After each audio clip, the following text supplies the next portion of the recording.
Hey folks, David Stewart here. I am back with author Brian Niemeier, who is celebrating 10 years of his Dragon Award winning book, Nethereal, which we'll provide some links for that if you haven't read that yet. He's got that series, and then it's the Soul Cycle series, and then there's a Prelude series that he's been coming out with as well. How are you doing, Brian? I'm phenomenal. How are you, David? I'm doing pretty good.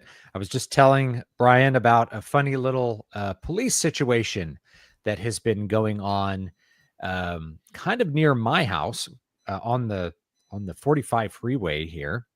There was a car accident, and some old lady got out of the car with a gun and is now sitting in a lawn chair in the middle of the freeway beneath a gigantic thunderstorm, by the way. And the police, I saw some very interesting photos of the police. The police are trying very hard to not shoot an old lady, but she's been sitting in that long chair with a gun for a couple hours.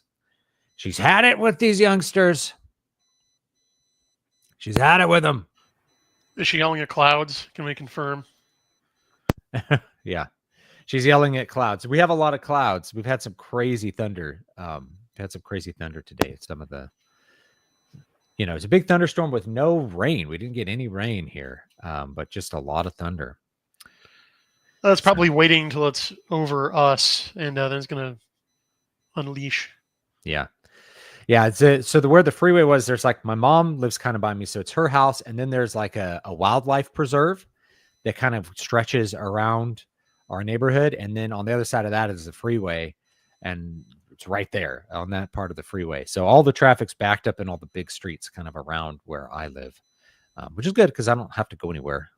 But that also means that I can't go anywhere. You don't really think about going somewhere. You're like, I don't really have the option.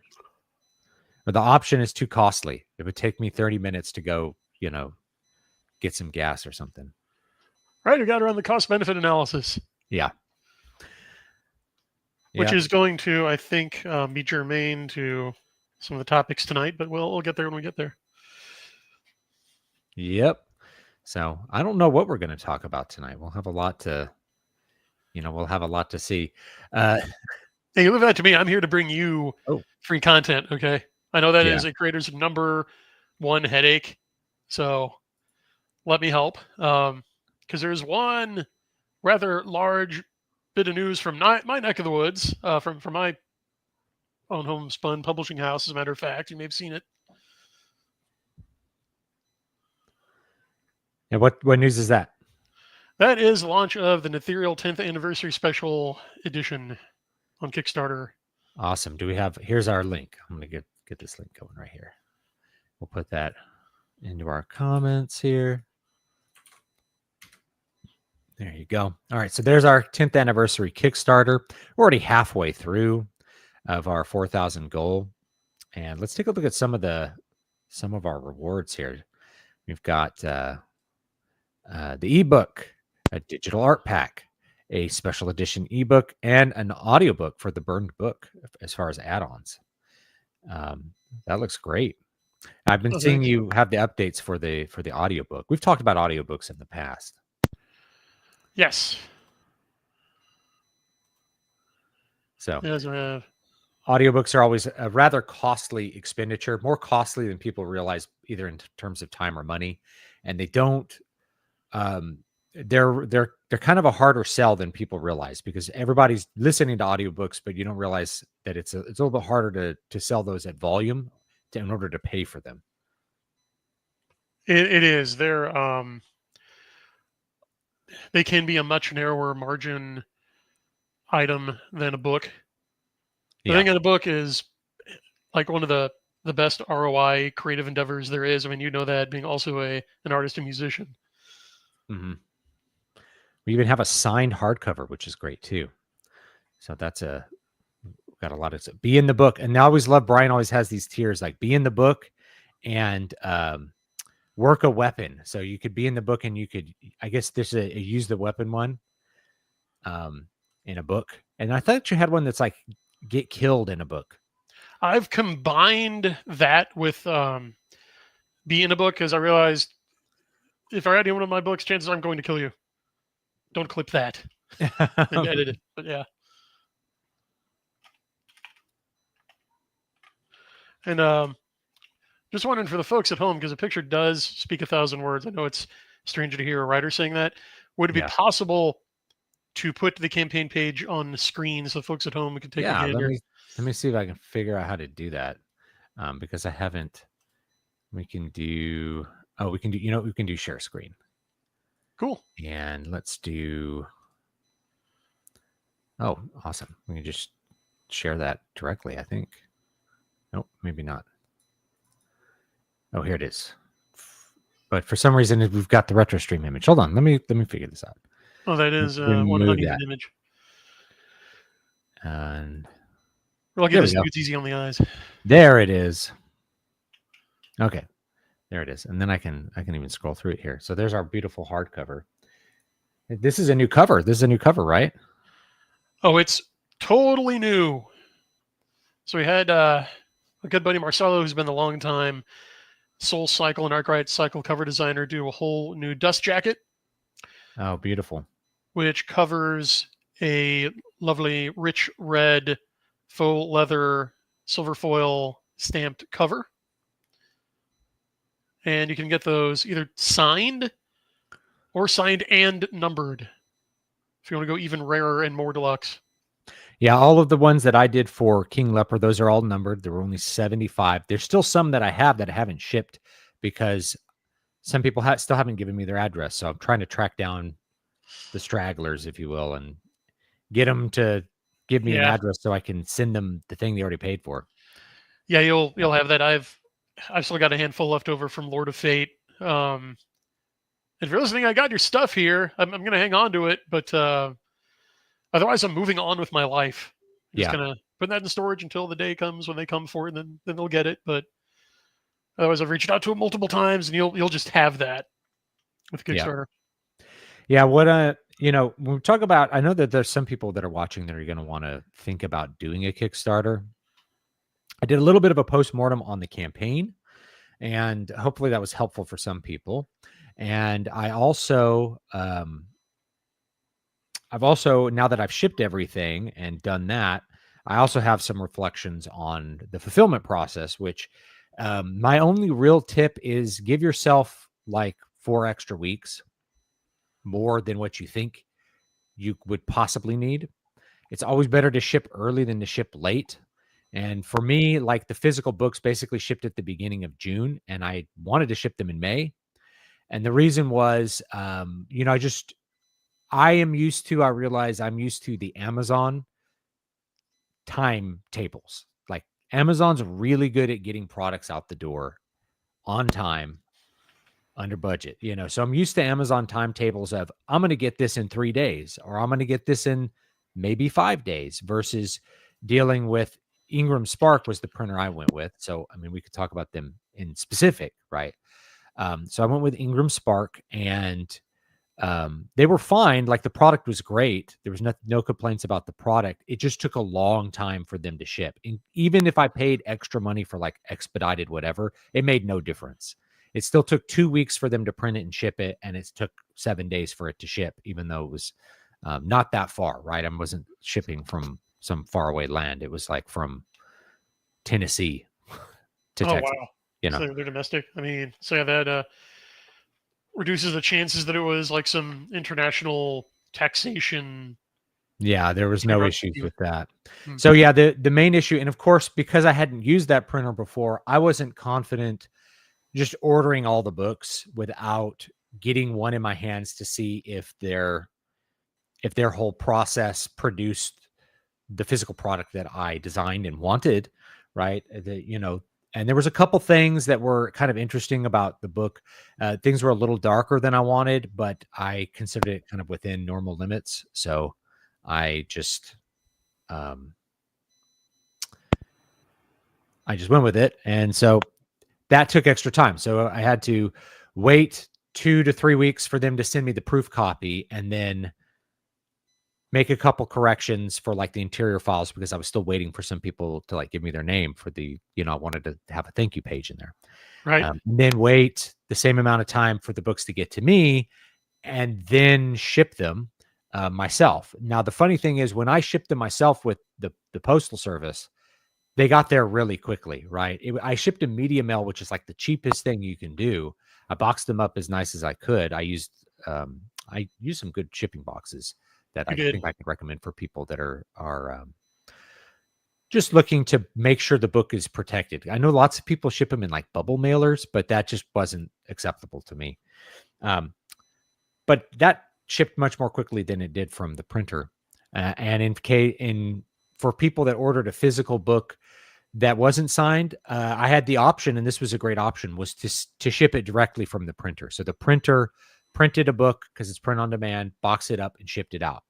And so that met all the costs and was easy. And I thought it would reduce the time, but they still took a really long time to ship some of those books. Sometimes 3 weeks after I put in the order, that's when it finally shipped, which is just not what I'm used to with the Amazon, right? And I talked to a couple other people that are like, well, if you're doing a paperback, you can do your fulfillment through Amazon, and it's really fast, like a 3 to 5 day timetable to get books, which is much more what I'm used to. I put a caveat on that though. This is just my recent experience. So take it with a grain of salt, but I'm still waiting for 2 orders that I placed through Amazon for paperbacks to ship, which were placed at the end of April. Man, that is a big lag time. And they're both in the EU, and apparently, I don't know, Amazon's printing partner says it has something to do with supply chain issues. But word of the wise, Amazon isn't always in every circumstance Speedy Gonzalez when it comes to delivery. Yeah, but definitely, I would say from like Amazon to me, it's a little cheaper. Amazon also does have that option of printing it in the EU, which will save your customer a lot of money on customs and tariffs and that kind of stuff. I didn't do shipping. The only international shipping I did to Canada, and between the time when I completed the campaign and when I shipped it out, shipping rates totally changed. So anybody from Canada that got one of those books, you actually got, you basically got the book. Like, I made no money on it. The shipping became so expensive that all my profit got eaten up in international shipping. Even Canada, dude, which used to be cheap. Like I used to be able to ship things to Canada for like $10, and then it was like I think it was costing me around 25 to 30 to ship to Canada.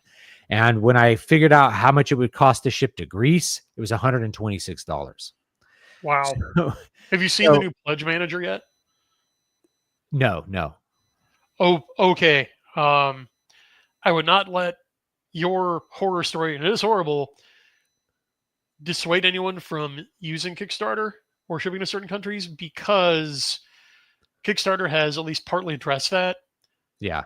So like right after your campaign ended and right when I was planning mine, they introduced a new pledge manager, which takes into account fluctuations in shipping and customs duties and taxes and tariffs.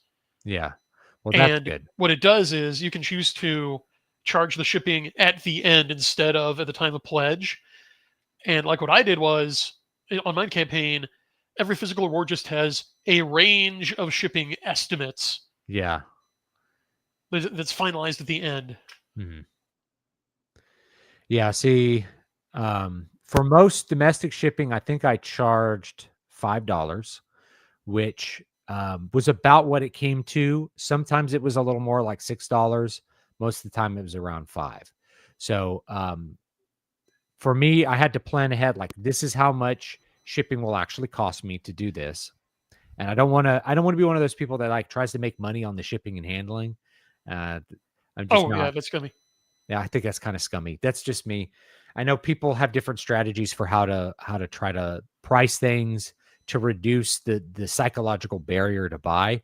But I'm not super into those techniques. And for shipping, that's not one, because I just want to always be honest with everything I do. I think that's the best policy. Like, and I know that if I had shipping to the EU, but it had been like $45, that I probably would have had nobody buy the book in the EU. They would have been like, that's just too expensive. I'll buy it from Amazon when it comes out later. And that's totally okay too. Like, to me, that's a fine decision. You know, you need to preserve your money. You don't have to buy the special edition at massively increased price. You know what I mean? Oh yeah, totally.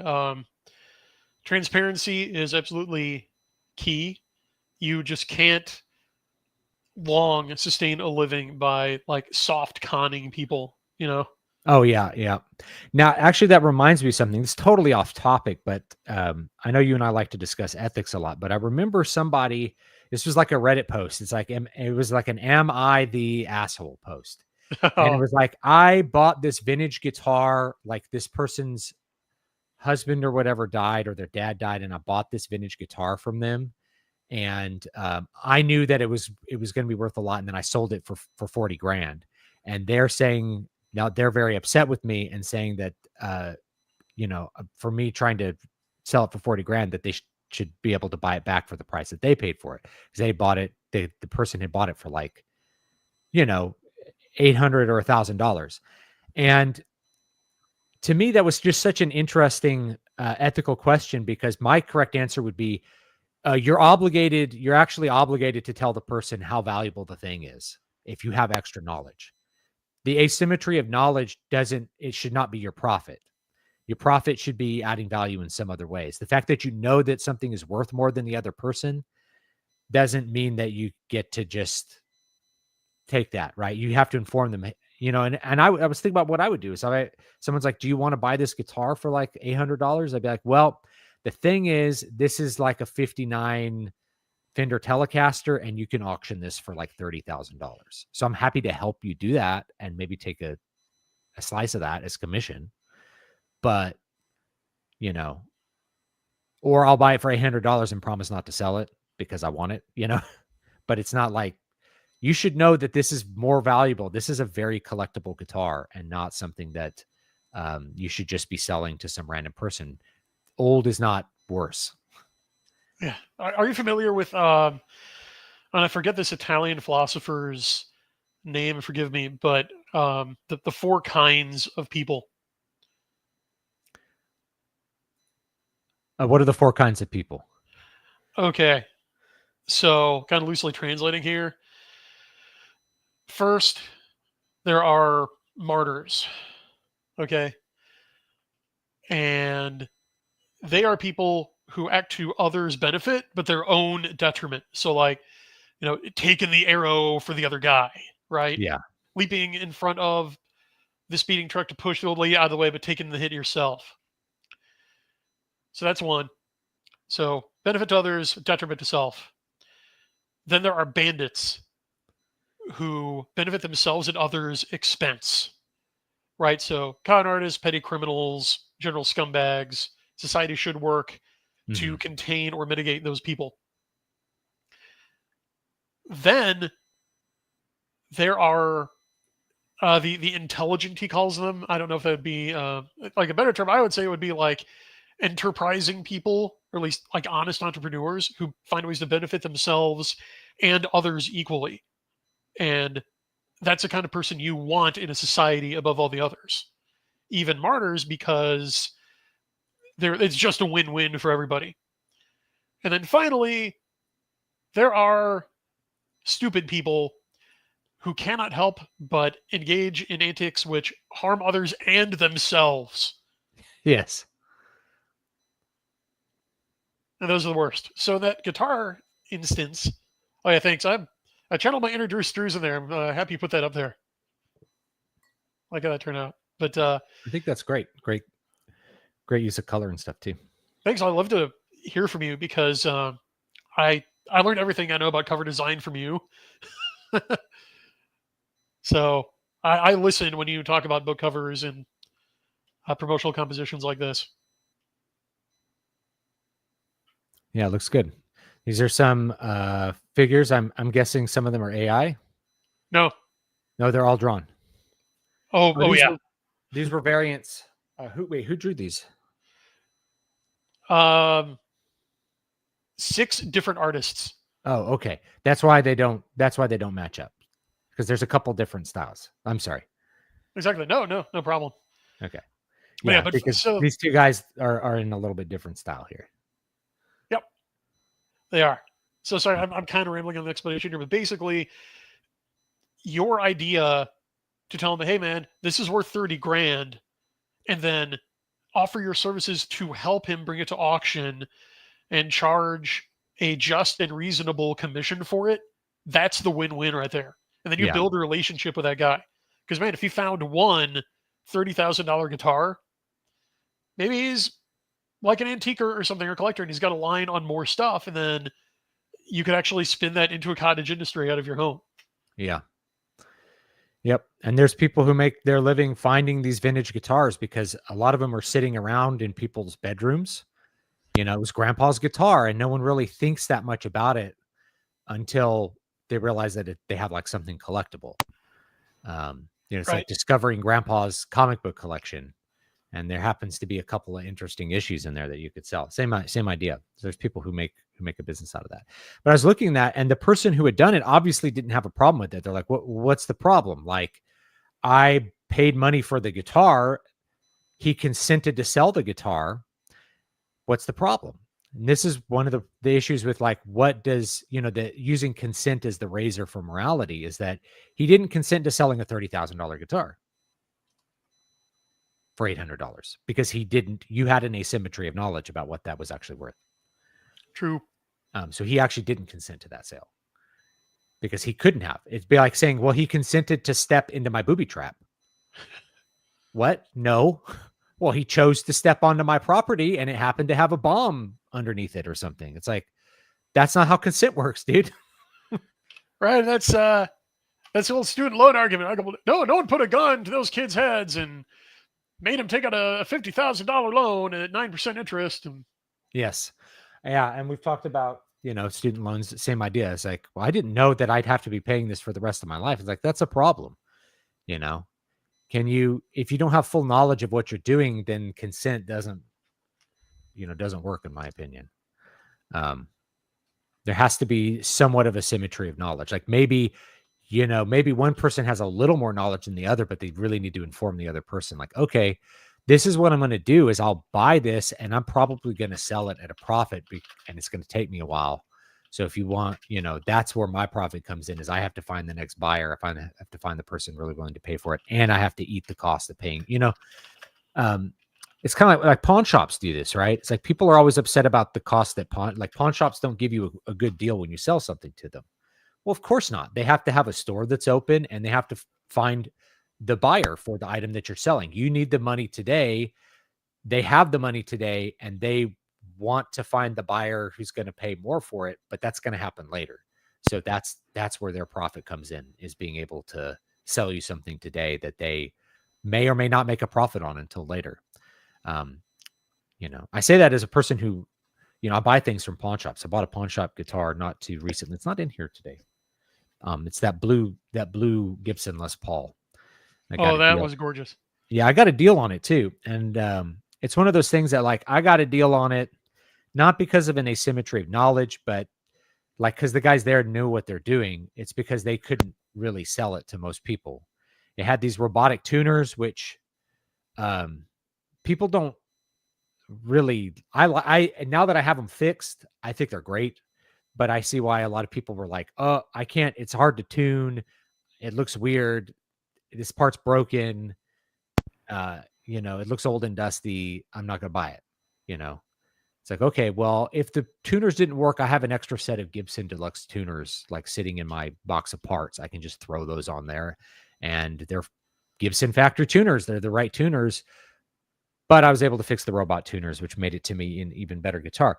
But I'm also a person who knows how to fix guitars. So to another person, that wouldn't have been a valuable trade because they couldn't have done the labor. They would have had to put extra money into the labor to try to fix the instrument. Whereas I just know how to do that. And step one to antique guitar purchases from pawn shops: be a luthier. Yeah. Oh yeah, Marcus Aurelius. Yes, he was only one of history's only true philosopher kings. However, his son Commodus was a nightmare. So while he might have been the last of the good emperors, his empire was inherited by someone unfit to take the throne, someone who his philosophy failed to educate properly. There's an irony to that. There's a historic one, and it really does go to show that I think it's at least one strong data point against the well, enough information is all you need to obtain the good or to secure it, right? Like it's just a Yeah. matter of education. And I know I'm talking to an educator, but I think you might be able to back that up. Yeah, it might be a little bit more than that.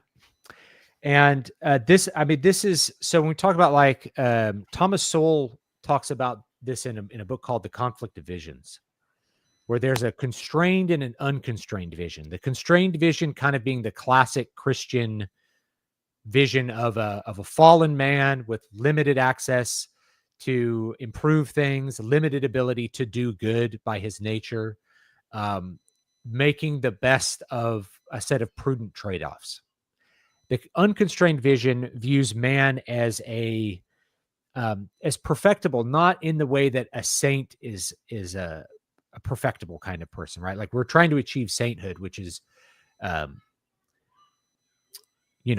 trying to be perfect, right? But perfectible in the sense that if that the nature of man is not fixed, that we can perfect his nature through state action or correct knowledge. So the unconstrained vision always had this belief that somehow the bad things in the world were due to human beings not having enough knowledge, for instance. Like if we could just educate people, then they would make better decisions. I think how many years of compulsory public education have we had now? Well, over 100 at this point. Yeah. Let's say 100 since it became like universal, because it took quite a while before a lot of places in the US, even when it was on the books as compulsory education, people were actually forced to send their children to school. All that time as with compulsory public education has not caused the perfect or the good to emerge out of the soup of human ignorance. We still have plenty of crime, plenty of people making stupid decisions, plenty of people making evil decisions. It just hasn't worked out. So in a practical terms, we're still waiting for all of these educational interventions to produce the better man.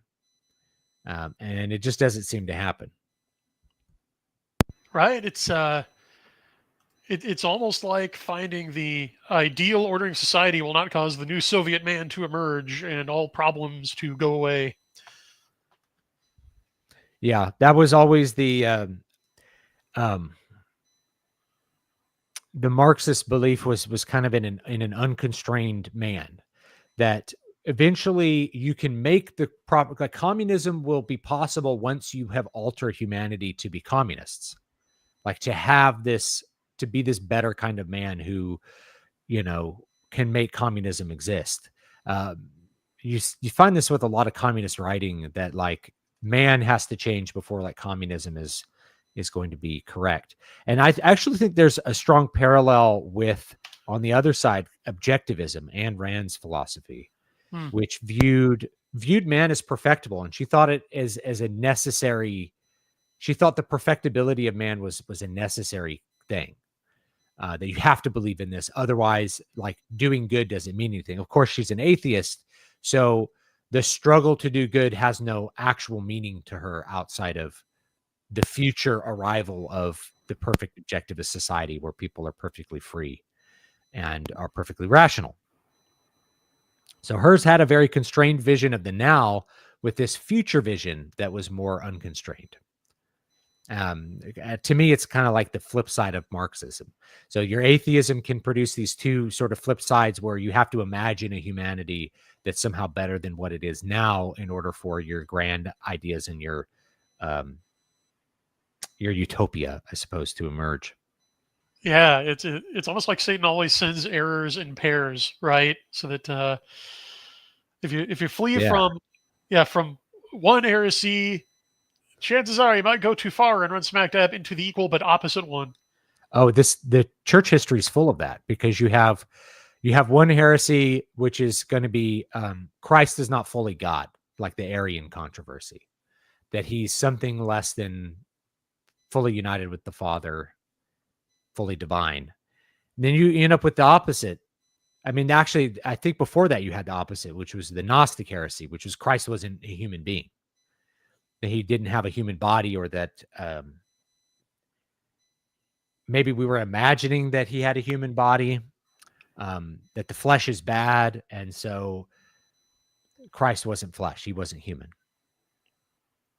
And you can see that with church history, it's kind of like ping-ponging between these beliefs. Yep. The educational system would benefit from better people before more funding. The whole system top to bottom. Now, that's an interesting aphorism. Could you get better people if you paid them more? Is a question I like to think about sometimes. I'm sorry. Did you have something else to say, Brian? I might have cut you off. Oh no, I'm mesmerized by your musings on the chat here. That is, I mean, that's that really is the $20 trillion question, isn't it? Yeah. Yeah, we spend a lot on education. There's always a question of how to fix education. I see so many possibilities for great education for more people than ever before in the future, but I don't see it occurring through our current Prussian education system, if that makes any sense. Oh, it makes total sense. Yeah, I see it more with AI, right? The fact is, and I've learned this many times over my course as a teacher and as a parent teacher, because I homeschool my children, that the key to progress is really repetition. It's not special presentation. Special presentation is such a small piece of competency. It's only kind of marginally worth talking about, right? Like the teacher is very unique and able to capture students' attentions. Well, I mean, there's YouTube videos that capture their attention just fine. So we can at scale produce things which are very interesting. The problem is most schools do not give kids enough practice at any given thing. So the reason they can't write is because they don't write enough. Not because the teachers are specifically bad at writing. If you just crammed them in a room and forced every kid to write 2 pages of whatever every day, you would see the writing scores shoot through the roof because they never do that much writing in school now. Right. Whereas if we were to look at maybe our grandparents, our grandparents were writing all the time.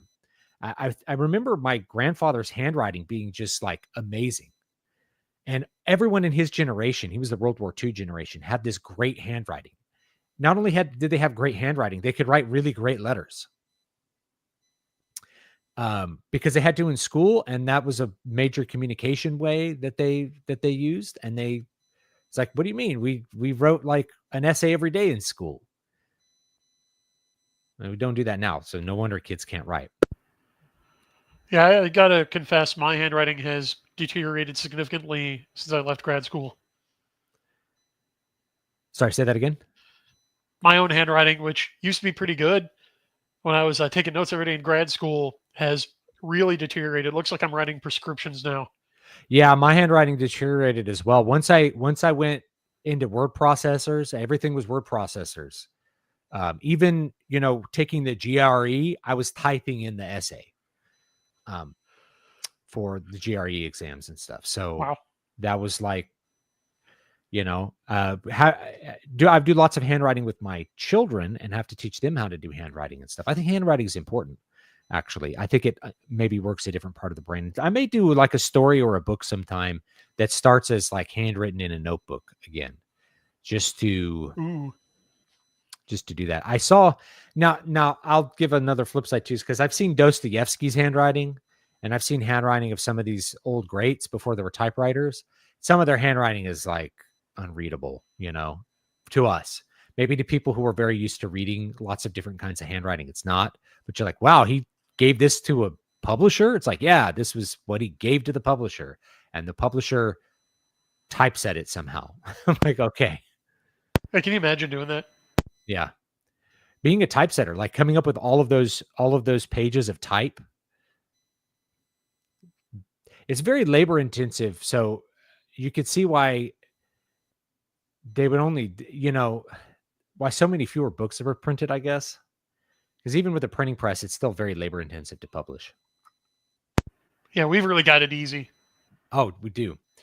And it produces errors as well, right? I feel like there were fewer errors in the past because every time you did something, you were having an opportunity to correct those errors. Although that there's always a possibility you're going to add errors. Like there's always typographical errors where the typesetter forgets a period or something and he's working quickly. It's not a big deal. But I mean, like, misspelling a word, someone's going to see like, wait, he wrote this word and he meant this word. Well, I'll just fix that, Whereas now my books will ship with like little errors like that even proofreaders will miss a lot of times. So I think there's benefits to it. I think also if you were to write and then have to copy all of that down again, it makes you think about every sentence and every word that you're using. There's probably a big benefit to that. But there's obviously a big loss in the amount of time that you spend doing that because it's really efficient to just write it into Microsoft Word and publish it. Yeah, they're always trade-offs. And also back in the day, I mean, think about how many more sets of eyes looked at every book before it was ever printed. Yep. And while it was being printed, like there was human overseeing QA every step. Yeah, because you would have an agent and a publisher would be reading the story. Then you'd have an editor, and then you'd have usually separate proofreaders, people that would actually proof it, and then they would print a proof book and then fix errors again. Like there was so many different stages where you were having people look over it. It's true. VA Boston says, which is why Pope Leo XIII had to address socialism and capitalism together in Rerum Novarium. You avoid the one error only to fall into the other. I mean, that's true, right? Because, I'm always the proponent of capitalism. But it's like capitalism is really about you having the option to do with it's the option to own property. That doesn't make you moral. You still like have to think about what charity means when you own things. What do you do with those things? And just because you can exploit a worker doesn't mean that it is moral to do so. For the same reason that there's asymmetries, is that if you're out somewhere and the worker doesn't have an option for another job, it's like, I guess you could pay him almost nothing because he has no more options. It's like, well, maybe you could think a little bit beyond maximizing your own position in a given local situation. Have you read Rerum Novarum? I haven't read it. Wow, because you're almost quoting it. It's okay. Eerie. Because Leo XIII, on the one hand, upholds the teaching that yes, there is a right to private property. Okay, but at the same time, there's a corresponding universal destination of goods. Is the principle that God the Father didn't make the world just for a chosen few; He made the world for everyone, right? Mm-hmm. And that's not to argue for any kind of equality of outcome, but just a reminder that hey, we're stewards, right? At the end of the day, you're going to kick the bucket and you can't take it with you. So leave the area cleaner than you found it, right? Like the Scouts rule. But then also, that's where the idea of the living wage comes from. Mm-hmm. Like it is Catholic Church teaching that you cannot underpay a worker, even if you have his consent. Yeah. Yeah, you have to pay them their just wages. Yep. And so, I think about that sometimes. And there's been multiple interesting court cases that have decided, a corporation's sole responsibility is to its shareholders, not to its employees, which I don't really think is correct morally, right? And we've seen lots of companies, and I think, man, I don't want to get the details wrong, but a lot of this had to do with competitors to Henry Ford suing him for overpaying his workers, basically, because he paid them a really good wage, a wage good enough that they could buy the cars that they were building. Yeah, Dodge. And it's like, but you're minimizing the profits to the shareholders. You're not you could pay them less. And you should, because that would maximize your stock value. And it's like, but I feel like the workers deserve more. They deserve to get paid enough to like be able to buy a car and have that benefit. Yep. You know, Ford had some really innovative next level ideas. Like, agree with his politics or not. Did you hear about the entire city he built in South America? I have not. Well, I think I've heard of this, but I don't know the details of it. I remember Walt Disney's crazy ideas about this stuff too, which are also fun to explore. Yeah, they're kind of like of that era and like generation, right? Mhm. Like as big titans of their various industries. But I'll let you in the chat look that up later. But yeah, like you build a whole planned city with like not just because it was of course to support a rubber plant for Ford tires, right? Yeah. But he built entire neighborhoods and a movie theater and restaurants and a dance hall and like the whole 9 yards, like carved out of the rainforest. And from what I understand, paid the locals like a better wage than they could get anywhere else for miles Yeah. around, right? Yeah. This is also something that I think is good to think about when we're thinking of the Industrial Revolution. We're often presented with the socialist perspective on that and not any kind of balance. You know, these people working in sweatshops or something in the dark satanic mills, right? Working in these darkened cities and these bad jobs. Well, why did they move out of the countryside to work these bad jobs? Milton Friedman had the solution to this, which was those jobs in the city were better than what they experienced in the countryside. They were much poorer living rurally. So the ability to move out of the rural environment where they were subsistence farmers, like digging potatoes out of the ground and starving, and being able to get paid enough money to buy clothes was a gigantic leap for them. That's why they moved out of the country. They didn't move out of the country to be worse off. They moved out of the country to be better off. But because we are so much better off than them, we are imposing upon the past our own standards, our own beliefs about what should be economically, the economic standard for living for people. And his whole point was when we go to a third world country, they are experiencing the same process, but it's time delayed. So when we see a factory in Hong Kong, we're thinking, well, that's not right. But the people in Hong Kong were happy to work in the factory because it was a better alternative than what they had locally. So it was still better off. And even though I think there's lots of problems with third world labor for lots of other reasons. I think Friedman has been proven mostly correct, which is that China, which was the sweatshop country, has kind of moved up. And then the country where you see all the crap being made is now like India and Bangladesh, right? So the less they developed and mechanized, and then the less developed countries, ones that were less developed than them, ended up being the development centers or the sweatshop centers. It's interesting you bring up Friedman because there was either an article or it might have been an entire nonfiction book, but it was written by one of the presidents of Anheuser-Busch, Huh. like in the wake of and partly in response to the whole boycott that just cratered their stock, right? And in it, he pins a lot of the blame on CEOs and much of the managerial class buying into the Friedman doctrine, which is that a corporation's primary social duty is to maximize its profits. And the best way to do that is by focusing on shareholders instead of customers. Yeah. That's interesting. Anheuser-Busch is its own interesting thing there too. It's a South African country or South African company. Really? Yeah.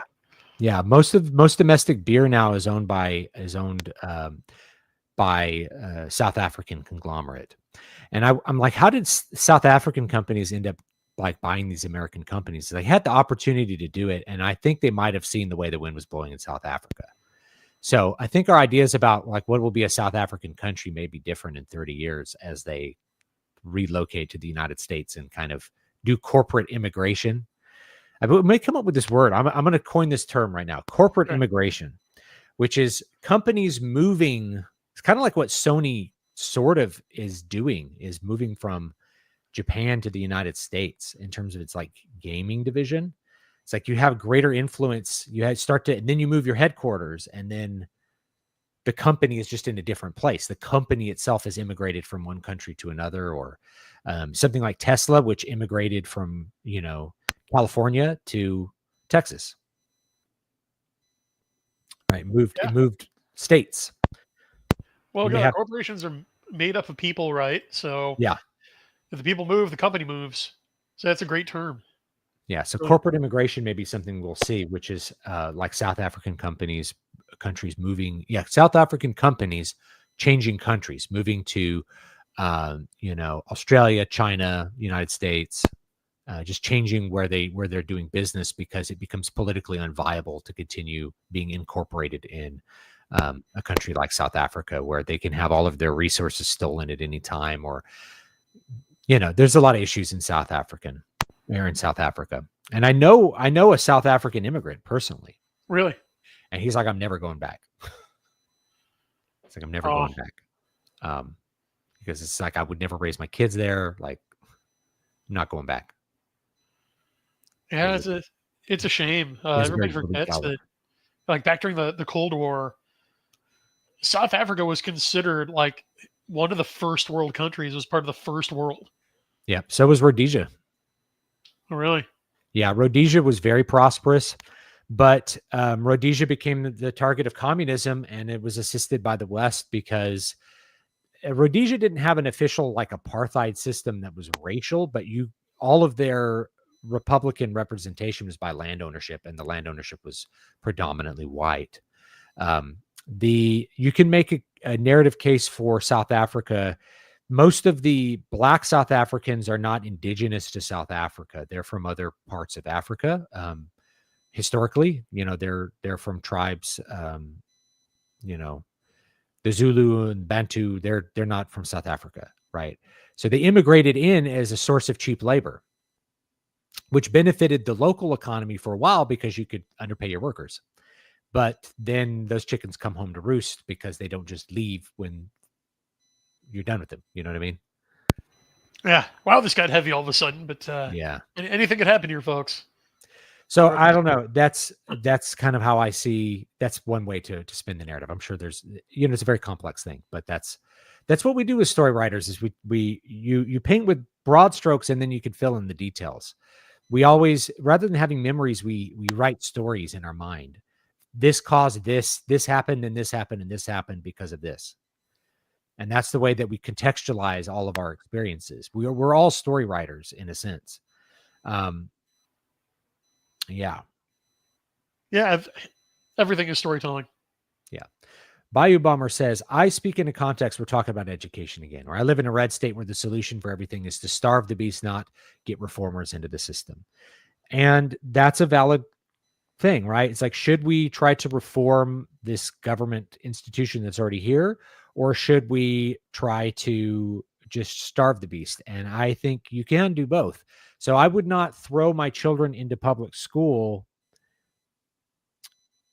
because it needs to be reformed. I would support reforming it, but I wouldn't put my children in there unless it was more advantageous than me teaching them myself. Right.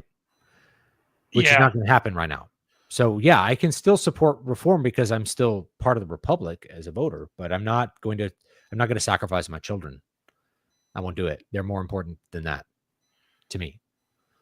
Why do you mean you're not going to offer them up on the altars of Moloch and Mammon so you can have more time to play Nintendo Switch at home without them bugging you? Yeah. You iconoclast, you. Yes. And yeah. So I'm reminded of an educator I knew. He was a superintendent, and he took over a Title I school. And he put his child in that Title I school to show that he had skin in the game about the outcome of the school. I'm like, that's a very good gesture for the people that are there and for the teachers that are there, but I wouldn't do it. because I think if someone else I knew, she was a principal, lifelong administrator of public schools. Her kid was in private school. She's like, nope. If I can make it good enough for my kid to go, then yeah. But I have a higher standard than what. Okay, help my ignorance. What's a Title I school? I'll admit I don't know. That's a very poor school that receives additional federal funding and is classified as a deeply impoverished school. So these are the schools that are generally low performing. There's a really tight correlation between minority student body and poverty, an impoverished student body, and low academic performance. So they're called Title I schools, and it has to do with some bill, because they had different titles from them. So Title I schools are like that. I taught at Title I schools. So I've taught in hard schools before. And the hard schools are full of kids. Those kids have various problems. One of the things I've learned is that the social problems are the bigger problem. The academic problems are really downstream from the social issues. So for me to be able to teach a kid, he has to show up to school. For him to show up to school, his parents have to take him to school. If the parents don't take him to school, it takes 1.5 years with the government to come up with a solution. The government solution is usually the sheriff will come pick him up from school and make him go to school. And at that point, he can be in class, but depending on the teacher, if the teacher's giving homework, his parents are going to make him do homework, right? If he's in a gang, that's not really going to fly with that. If he's in danger of getting assaulted at the school, that's going to negatively impact his education. So there's all these issues that go along with that. So like, would I put my kid in Title I school? No, I wouldn't. I wouldn't do it. It doesn't matter that I was in charge of it or that I was a teacher at it, that I wanted the kids there to do as good as humanly possible. Me having my kid there or not doesn't change my desired outcome for the students that are there. And if someone says, well, you don't have skin in the game, it's like, well, my skin in the game is my salary. That's part of it. And the fact that I am a human being surrounded by other humans. If you don't feel like I have enough skin in the game, that's fine. But like, I'm not gambling my children. I'm not going to do it. If only we could incentivize the gangs to put skin in the game so they could pick up the kids and make them do their homework. Yes. They have ways. They can be very persuasive. Genki Machina. Maybe Genki Machina. Education needs to focus on the average and above average kids. We've spent all our energy and money trying to help low students become less low. Now, I think there's two sides to this. So one is the average and above average kids. The average kids, almost everywhere you go, education's really tailored towards the middle kids. I think it's the excellent kids who get 0 out of school. They get no support. They get nothing to help them be excellent. They just get nothing. So if you're above average, you are just not part of any consideration in modern education because you're already good. There's nothing to improve there. All the focus is on figuring out how to change low improvement, not improve that which is already great. But I think there's something to be said for, on a society level, what do we get more for our money for making the genius, for giving the genius all the knowledge and power to be a genius and maybe invent incredible things or, make great progress. Personally, I think I'm on that side. I think we should throw our resources at geniuses because they're the ones who make the biggest societal shifts are geniuses. And it's not that we shouldn't spend any money on the people who are low performing, but we should look with a more prudent eye at what's possible. We often have this belief, and this pervades education everywhere, that kids are a blank slate, that the kid who's smart is smart because he had better teachers or something somehow in the past, or his parents read to him. And everyone else would be just as smart as him if they had the same. It's not true. So there's a huge amount of difference in performance because of our inborn intelligence. And then what you do is you punish the kids who are low. Like, you really punish them hard for not being average. You make them do all kinds of extra classes and you make them do 3 times as much work to catch up to their peers. And it's just, of course, they're going to come out hating school because they're asked to do so much more than everybody else. And they're asked to perform at a level that's just beyond them. They get completely discouraged. I'm personally a fan of going back to the older way of things where you had, let's say our math goal for high school is we want to get kids to at least get through algebra. Well, we used to have remedial math that would get the kid the skills of algebra, but they would take 3 years to do it instead of 1. And that's okay too, right? You take the kid as far as he's capable of going or willing to go. And you don't try to throw a bunch of money and extra resources to make him perform as well as the kid who has 115 IQ and can just breeze through his classes. Anyway, where do you fall? Where do you fall on either of these two sides of the college issue? One, not only is college for everybody, it is a right, and it should be as basic and mandatory as kindergarten.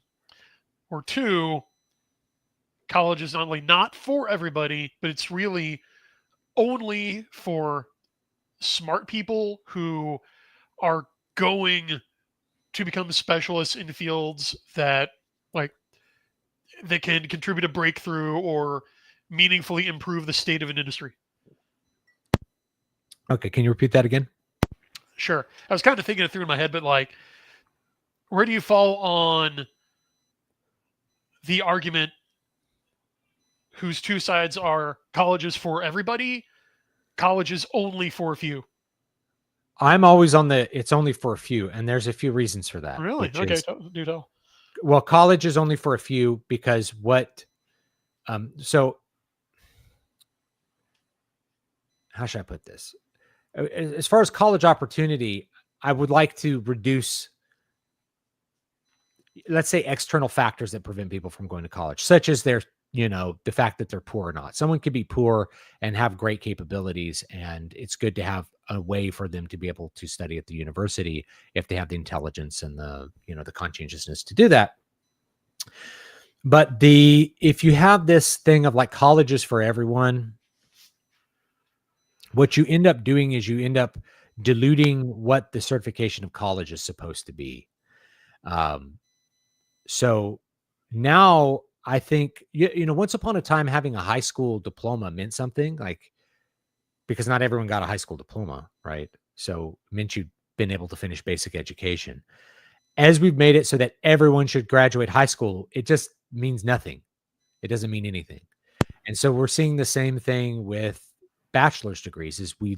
Instead of you can't raise everyone up to the standard magically. So you lower the standard. So the standards for entrance into the university have been lowered. And I dealt with that when I taught at the university level. And the requirements to graduate from a university get lowered through many things, making classes easier, a whole bunch of, it's top to bottom. So the end result is the bachelor's degree just doesn't mean anything. So what do you have to do to actually have a degree? Well, you have to have a master's degree. And then eventually you'll have to have a PhD. No one without a PhD will be considered educated. And then we'll take your average PhD student and he'll be less educated than, someone who had a bachelor's degree from the University of Salamanca in the 17th century. He'll have an inferior amount of scientific knowledge to a guy from the 18th century or something, right? Yeah. I mean, that's already happening. So that's where we are. I've met people with PhDs in literature who their knowledge of literature I would consider to be very deficient. I remember when I was in graduate school being taught, told this story many times, but this anecdote always sticks out in my head. We had a professor who didn't understand that the importance of being earnest was a play on words. The word earnest, we're earnest, being forthright, honest, direct, right? It's such a great Oscar Wilde play. It's very funny. It's one of the, it's a sitcom that holds up, right? It's the ideal sitcom is an Oscar Wilde play. Ooh, intriguing. He's great at that. So they're named themselves Ernest. She's like, well, that's just about them pretending to be a guy named Ernest. I'm like, no, but Ernest has a meaning beyond just this name. Have you never heard someone use the word Ernest before? It's how are you teaching this play and you just don't get this sort of top to bottom symmetrical irony that's going on with what Oscar Wilde is doing? I mean, it's such a funny play, and the situations really are funny. And I think they hold up even 100 years later, even if the language isn't as easy to understand because we're not, early 20th century Englishmen, the situations remain really funny, Yeah. So that's something that I think about from time to time. It's like, well, we're being led by the blind. This person had received a doctorate in like comparative literature and is teaching something that she doesn't understand. To me, that was a big problem. But it was a wake up moment that I'm like, oh, my professors actually aren't better than me. They actually aren't like better people and smarter than me. They actually could be stupider than me. And not only that, but they could be completely unknowledgeable what they're trying to teach me. Case in point, did you hear about the neurosurgeon who ended up maiming and even killing multiple people in Texas? No. Okay, yeah. This was back like about a decade ago now. But not only did the guy have an MD, he also had a PhD in, I believe, cellular biology, and co-founded like a med tech startup, which is still in business, but he did not know how to operate. Like, he got caught cutting on the wrong part of someone's back, Oh my or goodness. yeah, like the old classic leaving hardware inside someone after they're sewed up. My goodness. And after he got caught, they finally, like, they found that, first of all, he barely passed. Like, he was in school for 15 years.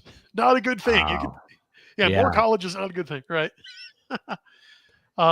He got like the lowest marks possible to pass a residency when he was a resident, but he still got hired by, like, I believe, Baylor, and got this crazy deal, like high six-figure salary, just because they wanted to say, we have a neurosurgeon in residence, right?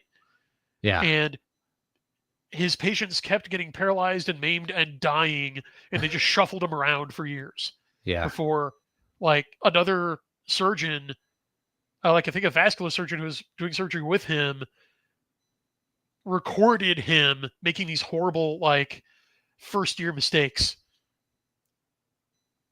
Oh, that's crazy. Well, we have a controversy here too with Texas Children's Hospital. Oh no. Basically, like mutilating children, right? Because Yeah. that's where the Gnostic trans ideology ended up, which is we have to carve the flesh of children. Find a disturbed child and carve his flesh, and that's what we do. And we're going to do it in secret. We're going to do it, So that was a big controversy, and it's one that hits home because Texas Children's Hospital was our, we used them for hematology stuff for my son, and then we switched over to another one. It was like, I think, University of Texas. But anyway, these are people that you have to question. There are things where you have to question their competency based on their general ability to understand reality, right? Like carving flesh cannot make one thing into another thing. You can't carve me into a pineapple and I become so, right? These are like really basic questions that any, quote, educated person, someone's talking about education, vocation, we'll talk about that in a second. They should be able to know this, and that should be able to apply to anything that you're doing, as a practice. So it starts to discount everything else that you might want to think about or do. It's like, oh, you don't understand this basic thing about reality? Well, that makes me question anything else you might know as well. And your competency in a whole bunch of other fields, certainly medical fields. I'm sure there's some other like little razors there that people can think of. Like, if a doctor believes this, then I won't take any advice from them. But I can't think of any off the top of my head. Yeah, probably none that we can see on YouTube. So yeah, we won't touch the third rail. But yeah, I hear you. So anyway, John Doe's talking about the difference between education and vocational training. There is a difference, but I think when we're talking about something like a physician, there is a massive knowledge base that ought to be required to be a physician. And then most people assume there is one. And so that knowledge base and that base in being able to make decisions, medical decisions, is part of education. So I don't think it's unreasonable to say a doctor is well educated or ought to be well educated, or you should expect your doctor to be well educated. I think that's a reasonable expectation. Before they can get a medical vocational degree, they have to get a 4-year degree in something. I knew several people when I was a music student who became doctors. They got music degrees as their undergraduate degree. That was their major. People are like, why would you undergraduate in major if you wanted to be a doctor? Surgery. If you're a concert pianist and a surgeon, it looks really good. I have very nimble fingers, right? I will also say that like the best pianists I knew were also among the smartest people I ever met in my life. There is something about the brain power required to coordinate 2 hands and to think of everything that's going on an organ or a piano. Of course, with an organ, you're also coordinating your feet. There's something about that and being really intelligent. I think to do that at a high level, you have to be like at least in the high IQ category, like 120 plus. So that kind of circles back to our handwriting discussion a little bit. You know what I want to say now? I would love to see if there are any studies which investigate like continued like daily use of handwriting and like Alzheimer's or early onset dementia. Oh boy, that's a good one. Same thing with like piano or organ, like keyboard playing. Maybe I need to be writing with a pencil more. Yeah, me too. Yeah. Alzheimer's is there. Speaking of that, do you remember the fraud that happened that they found out about last year? There was billions spent creating Alzheimer's medications that wouldn't do anything because the cause of Alzheimer's was fabricated. Really? Yeah, they thought it was these this decay of myelin or something. I'm trying to remember what it was. These plaques, and all of that was completely fabricated years ago. It was all false. So all of the drugs that were being researched to try to lower this one chemical didn't ever work. Those people used them off label as like nootropics and stuff, but they didn't ever work because of this massive academic fraud that nobody caught for years. And I think it was AI that caught it. AI was the one that figured out that the images had been altered, that the data had been falsified. I could be speaking incorrectly if I am just fix it, but I think someone found it with the use of AI assistants to analyze the images and the data that it was fake.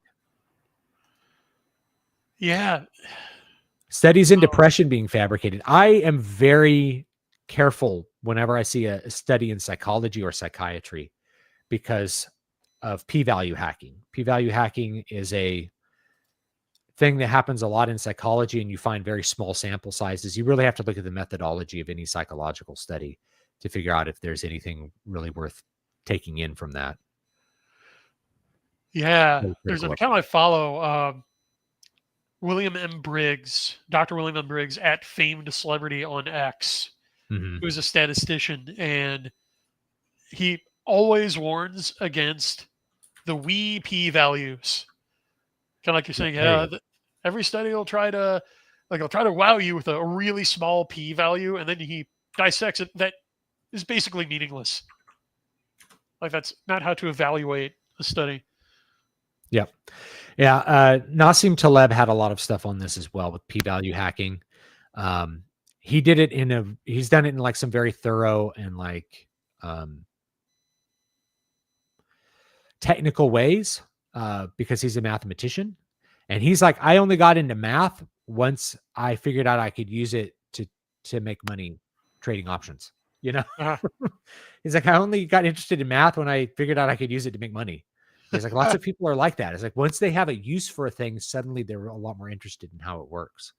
But he definitely had sounded the alarm on a lot of this stuff, especially psychology. He became very critical of psychology because he thinks it's, most psychological studies aren't really revealing anything that your grandma couldn't have told you.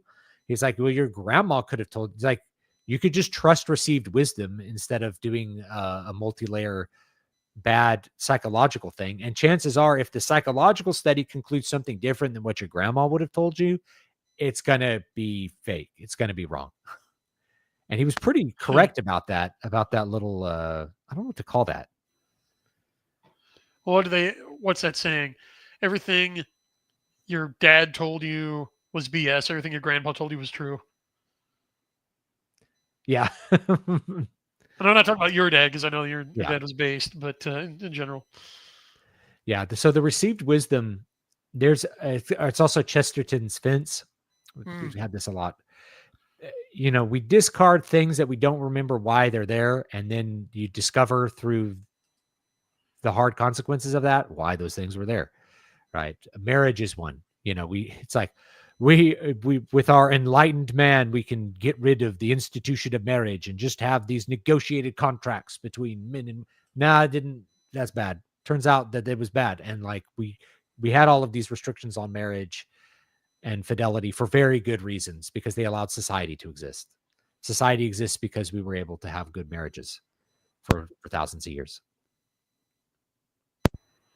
Yeah, isn't it funny how, like, every major cultural catastrophe of the last 100 years has come about because of some snake oil salesman coming along and saying, well, hey guys, yeah, great society you got here, but you know what would make it even better?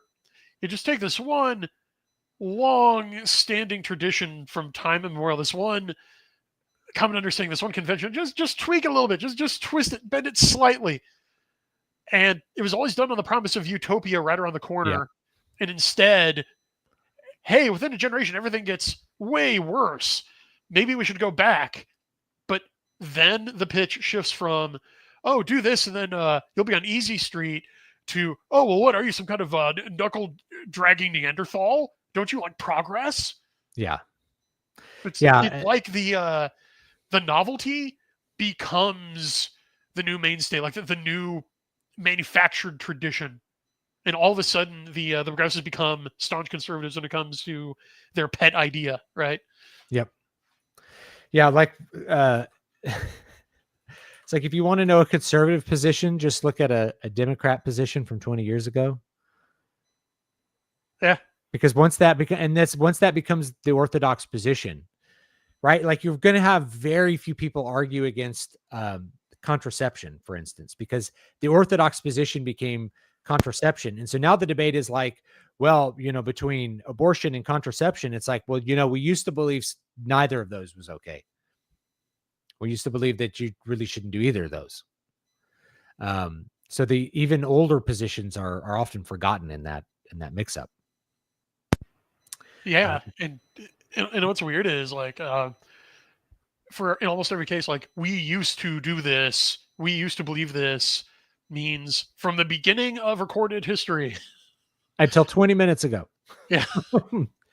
I think the motivation for the discard, for trying to discard classic social institutions, is when we dig down to it, there's no highfalutin intellectual reason about improving society. People want to sin. They want to experience more pleasure without consequences.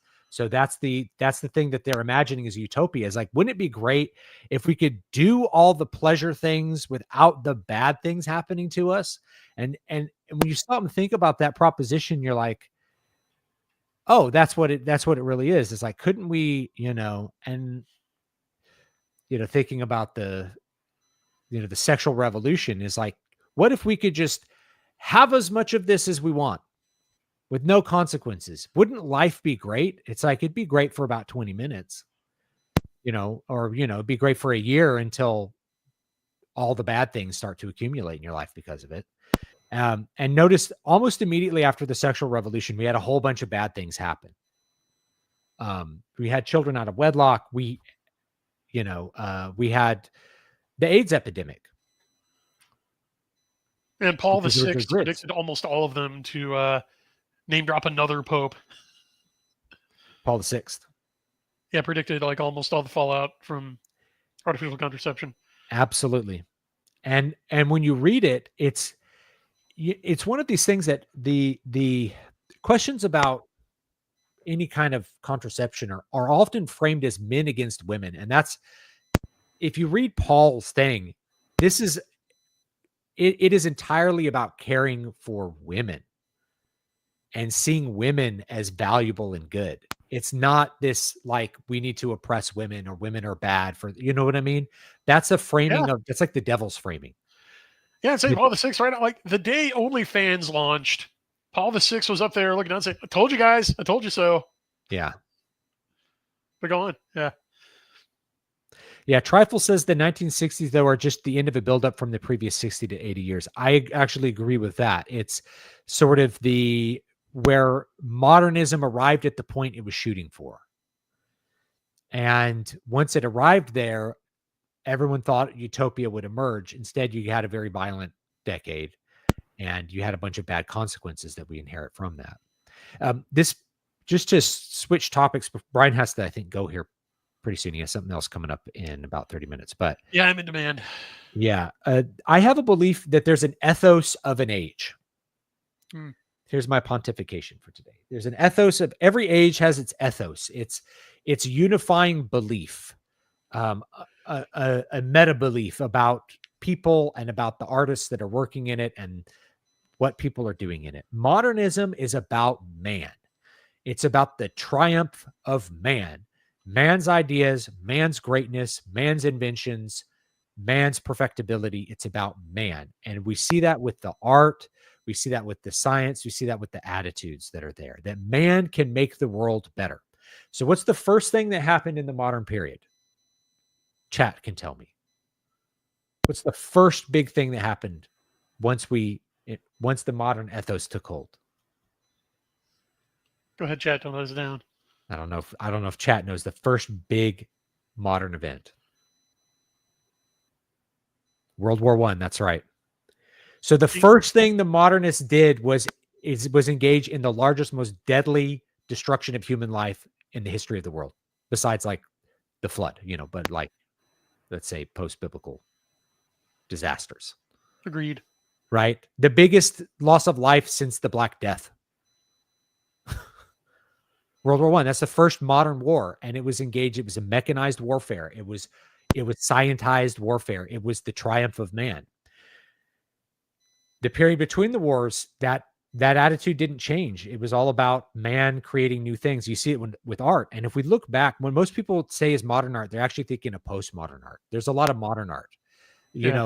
Art Deco is modern art, and Art Deco is about celebrating the triumph of man. You can go to the Hoover Dam and you can see these beautiful Art Deco angels. And they're really there to like celebrate the triumph of human engineering and human ingenuity. And it's all about man.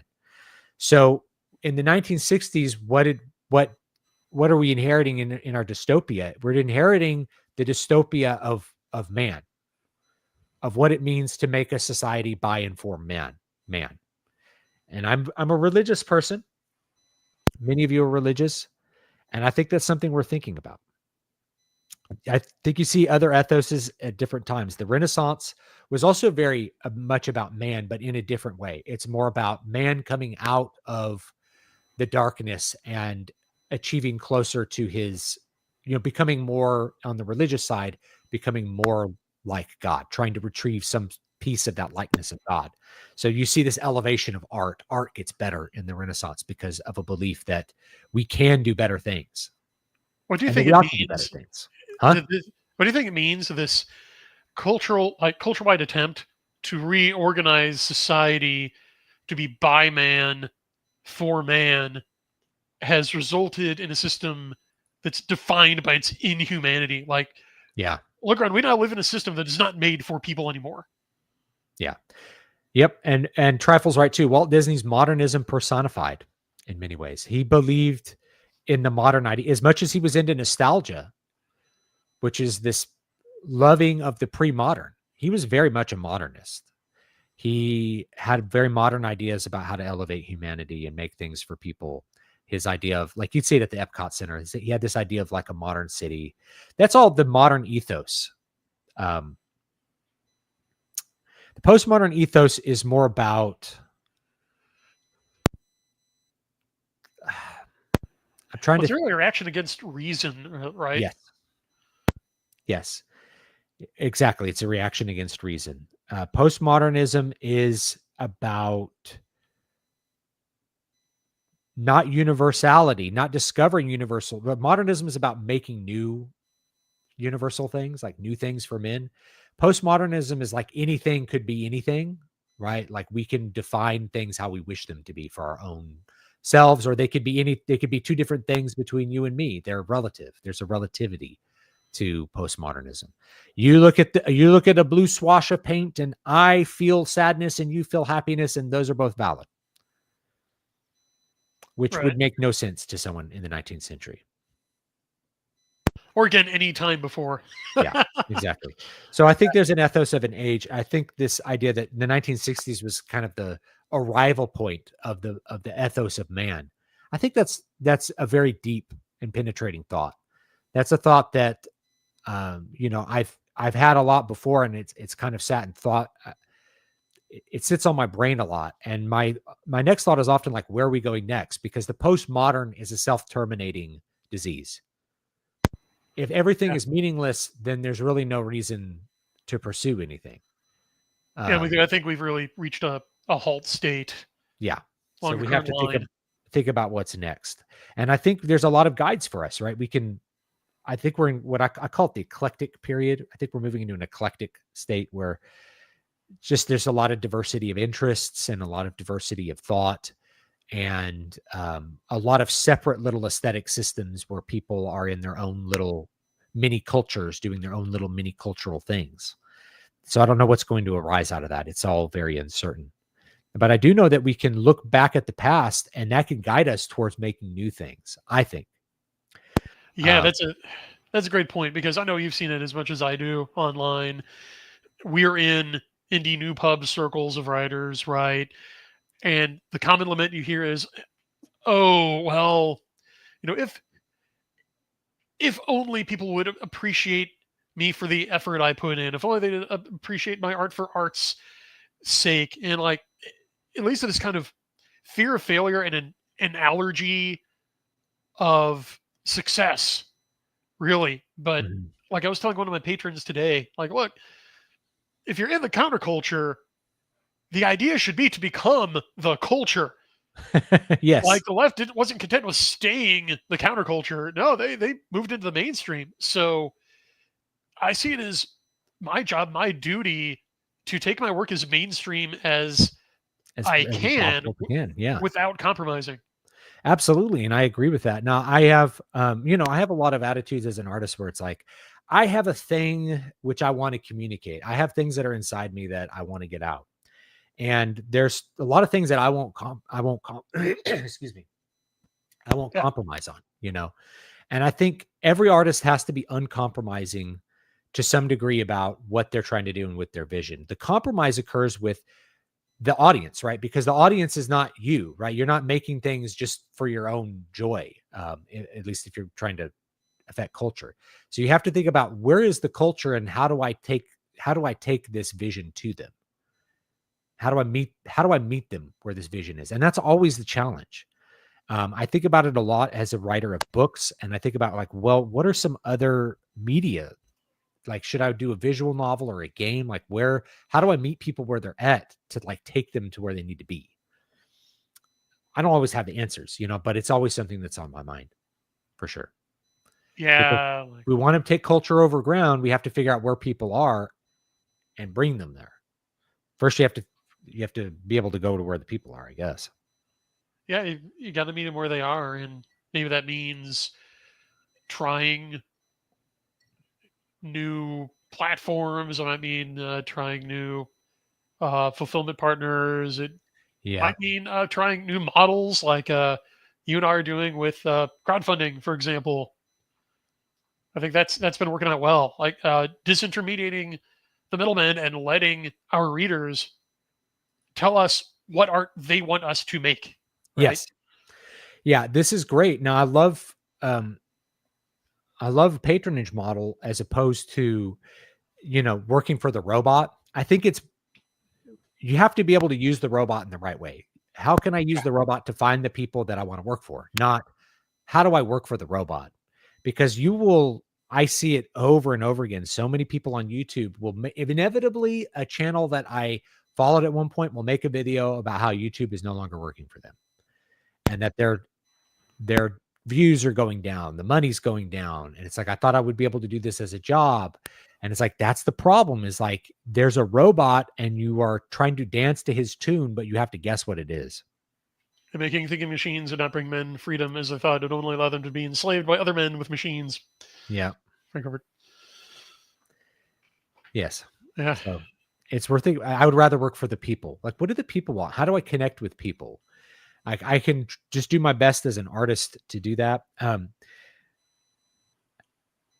don't know. And it's okay. To me, it's okay to not succeed as well, right? Like, so I'd encourage anybody that's thinking about doing art. I've written books that I know are not going to be a big success, but I put them out anyway, because there'll be 50 people maybe who that's the book that they want to read. And that's okay. That something I needed to get out, and it's okay to not be like, every book I write needs to sell 5,000 copies. I don't have that attitude. It's like, there's certain things I want to do, and I feel like they'll connect with people, and I feel a passion to do them, and I'll do them even if I'm not going to get a huge profit from them. I try not to lose money. That's like my main goal. Is like, can I not lose money? I would really like to not lose money at this.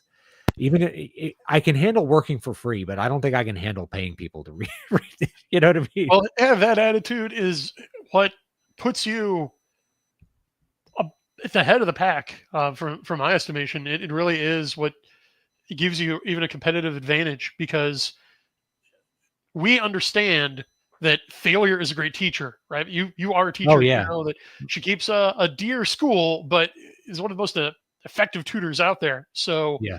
there really is no failed venture, as long as you're taking notes, because, okay, you're not sure how this book is going to do. Is there an audience for it? You put it out there. Does it resonate? No. Okay, write everything down. Why not? Yep. What didn't work? What did? Go back, further refine, relaunch. I learned this a lot from my second book. So my first book was pretty successful. That was Muramasa, Blood Drinker. It was a samurai novel. And that was a unique product. Not a whole lot of stuff out there like it. And so it did really well. I came out with a kind of more straight ahead science fiction book called Prophet of the God Seed. And I really enjoyed writing that book. And it was from a whole universe I had designed with my brother-in-law at that point. And boy, that book just did not do well. Right. And so you're like waiting for the people to buy it and read it, and they didn't buy it or read it. So it was a big ego check. Like, oh, was I bad at this? And I had to stop and think about the book. It's like, I don't think the book was bad, but I think I was writing a story that just no one really was excited to read. No one really cared about that story or that setup. And you kept going anyway. Yeah. So I realized, and occasionally people ask, like, well, where's the next? This was a book one. I had marketed it as a book one for an ongoing series. And it's like, where's book two? And I'm like, book two's not coming because no one bought book one, and it's a failure. It's okay. Like, I'm glad that you liked book one and that you would like book two. But sometimes if I'm making a decision about what to do with my time, as much as I enjoyed that and as much cool things I could say with that setting, it's not going to happen. You know, I need to focus on things that are going to have a little bit more market success. And it's okay. I learned a lot from that book. And someone in chat was like, when's there going to be a Voices of the Void sequel? Well, I actually will have one that's technically in the same universe. That I'm going to polish up. I'm going to get Jesse White, who did the cover of King Leper. I'm going to get him he already did a sketch cover of this story. So I'm going to have him finish it off, and I'm going to throw some more money at him, because you have to support good artists when they're doing good work. And he's doing great work. He's done work for a lot of great people now. He was working with Jonathan Pajot, and of course he did a comic book. I have some of his art right here that he did with John Delarose, another friend of ours. I've been showing King Leper to all of my friends. Dude, they're going nuts for it.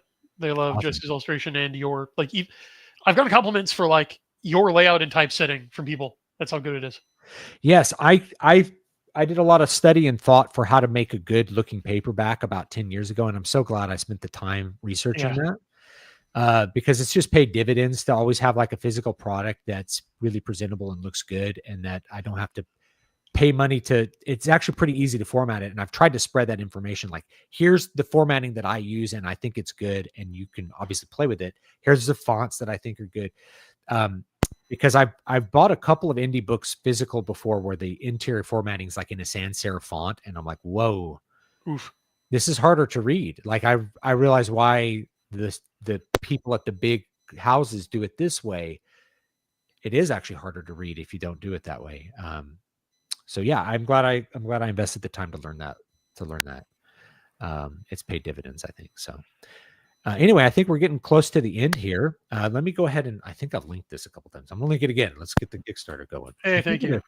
A signed paperback, which is really cool. I tried to take the time to personalize every signed book I did, and I personalized a couple of the unsigned ones too, because I had an option to put like a personalization page. So Brian got a personalized book, and my friend Daryl, he ordered one. I used to play in bands with him years ago, so I put a picture of me and him and our other friend Jerry from a gig from probably 20 years ago. That was a lot of fun. And I did appreciate that with the silhouette mech, and then your two trademark ravens perched on its gun. I'm gonna kick out of that. Cool. I'm glad you like that. I love it.